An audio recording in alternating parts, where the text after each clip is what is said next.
और ऐसे में अब सवाल उठ रहा है कि क्या साल 1989 में ईरान में वापस लौटे खुमैनी के बाद उनके शिष्य खामेनेई ने अब जाने का उनके समय आ चुका है? क्या ये होने वाला है? 1989 में खामेनेई आए थे और अब 2026 में क्या विदाई होगी? क्या ईरान को अब मुस्लिम राष्ट्र की बेड़ियों से आजादी मिलने वाली है और 47 साल बाद एक बार फिर ईरान आजाद होने वाला है? महिलाएं आजादी की सांस लेने वाली हैं। क्या ये वो दौर होगा जो 2026 में नसीब होगा इन महिलाओं? देखिए, ईरान आजादी मांग रहा है और भविष्य में छपने वाली हर किताब में यह बात दर्ज की जाएगी कि किस तरह कट्टरपंथ के खिलाफ महिलाओं ने सदी की सबसे बड़ी जंग लड़ी और उसमें कामयाब भी हुई। लेकिन ये कामयाबी अब कितनी दूर है? इस कामयाबी की तारीख मुकर्रर होना अभी बाकी है। रिपोर्ट देखिए।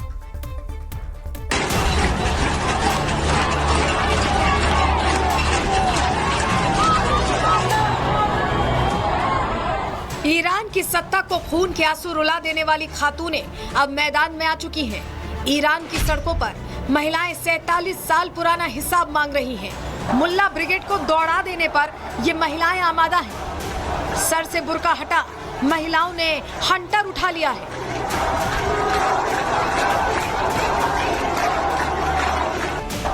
ईरान में इस्लामी जिद से तंग आ चुकी महिलाएं अपनी जान की परवाह छोड़ चुकी हैं। उनका मकसद सिर्फ इतना है कि उन्हें इस्लामिक शासन से मुक्ति चाहिए।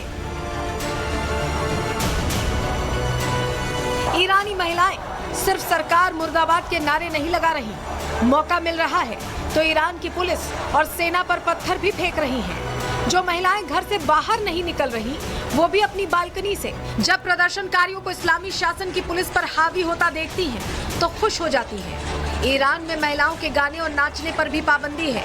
अब ईरानी महिलाएं सड़कों पर खुलकर बैंड के साथ गाना गा रही हैं।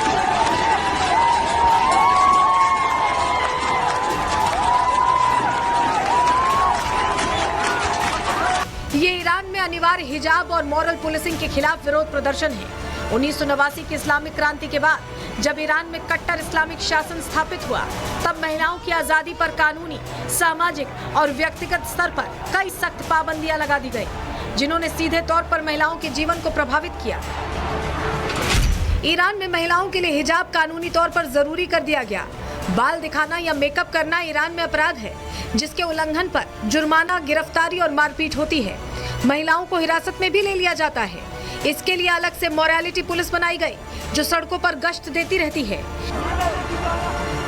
ईरान में महिलाओं के लिए ढीले और पूरे शरीर ढकने वाले कपड़े पहनना जरूरी है। तलाक में पुरुषों को ज्यादा अधिकार मिले हैं, जबकि महिलाओं को कठिन कानूनी प्रक्रिया का पालन करना होता है। शादी के लिए भी ईरान में अभिभावक की अनुमति अनिवार्य है, लेकिन शादी के लिए कम उम्र भी वैध मानी जाती है। कुल मिलाकर कहें तो मुल्ला शासन में ईरान महिलाओं के लिए जहन्नुम बन चुका है और इसी जहन्नुम की आग को मिटाने के लिए खातूनों ने चेहरे से हिजाब हटा दिया है। अब देखना यह है कि महिलाओं की शक्ति का मुकाबला खामनेई कितने और दिन कर पाते हैं। Bureau report, Republic Bharat.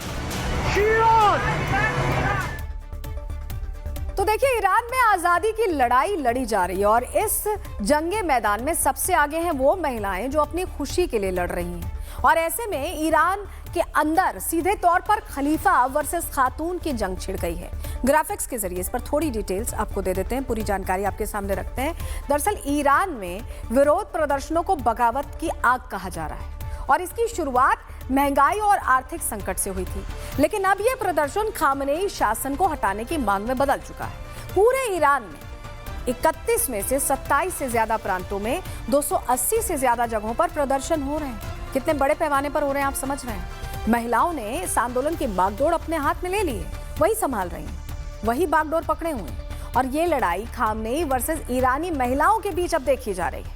महिलाएं पिछले 47 साल से पाबंदियों से घुटन महसूस कर रही हैं और अब उनकी मानसिकता करो या मरो वाली हो गई है। उनको लग रहा है कि अब बस फैसला हो जाना चाहिए। 2022 के हिजाब विरोधी आंदोलन की यादें फिर से जाग रही हैं।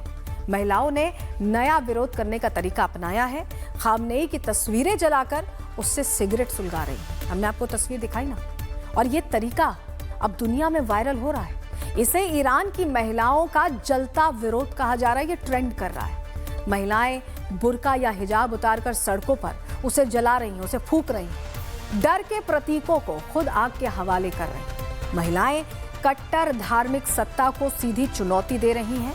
आज्ञाकारी महिला की छवि वो तोड़ रही हैं। वो हर बात नहीं मानना चाहती, वो अपने दिमाग से भी चलना चाहती हैं और उन्हें इस बात का हक है और सार्वजनिक डर को खत्म करने की भी कोशिश कर रही हैं। संदेश साफ है, जिन चीजों से उन्हें डराया जाता था उसी से वो जलाकर उसे संदेश दे रही हैं कि हम तुम्हें भी जला सकते हैं। यह आंदोलन कट्टर इस्लाम के खिलाफ बहुत बड़ा खतरा माना जा रहा है और यही वजह है कि खामनेई परेशान है। देखिए, ईरान में महिलाओं की आजादी की लड़ाई चल रही है, तो वहीं इससे पाकिस्तान के पापी पेट में दर्द उठ रहा है।